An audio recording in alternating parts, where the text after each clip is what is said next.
Globalization brought prosperity for many countries and billions of people, but not for all countries and not for all people, and created huge interdependency. And that is what we see. I think that Western countries will rethink their dependency, for example, medicines all the generics coming out of India and China. Is that what we want? We will think other interdependencies. And some interdependencies are great.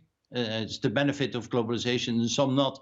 And food is one of those, indeed. And at this moment, I'm amazed in all the different television shows how little we talk about Africa.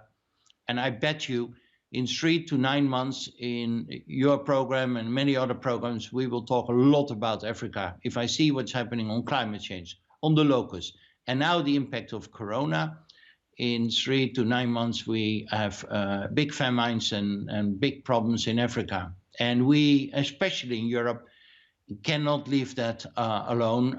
It will also hit back in terms of immigration and other problems we are creating. Africa has not so many people yet, as the figures look, infected by Corona, maybe also because they test less, maybe also because it's a younger population. But they are very much hit, and also in the agriculture and other things, already by the locusts and climate change, but also by our lockdown, because exports, amongst others, of food products went down. And Feike, just a quick finish from me. You, as the man running DSM, had a lot of travel to and from China. You set up businesses in China. You kind of know how China works. And yet the Netherlands has had its own disappointments, like many other countries have, with buying PPE equipment from China that's not been appropriate for its purpose, and there have been customs hold-ups and all sorts of issues.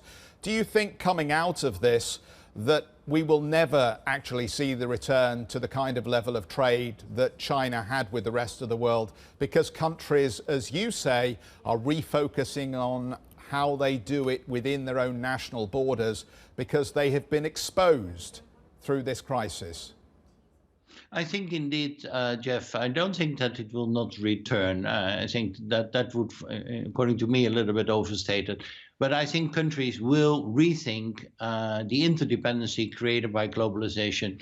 What happened with China on mouth mask and others, but it's not only China, it's many other countries.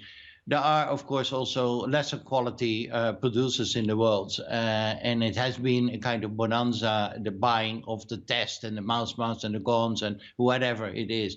It's crazy. I've also been a little bit disappointed that Europe did not unite its buying power, but every country by itself.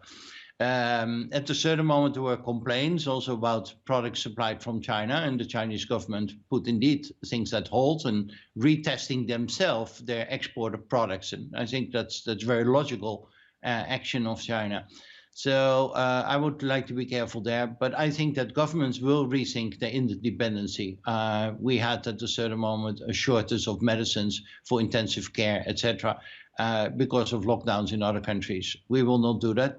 Like governments, I think companies in this COVID period, like we did with the World Economic Forum and with the 6 statements, should also rethink how they can deal in this time with their suppliers, with their customers, how their pricing is for the final customers, because a lot of people will be jobless, but also what they can do for the government, like amongst others DSM and my successors are doing.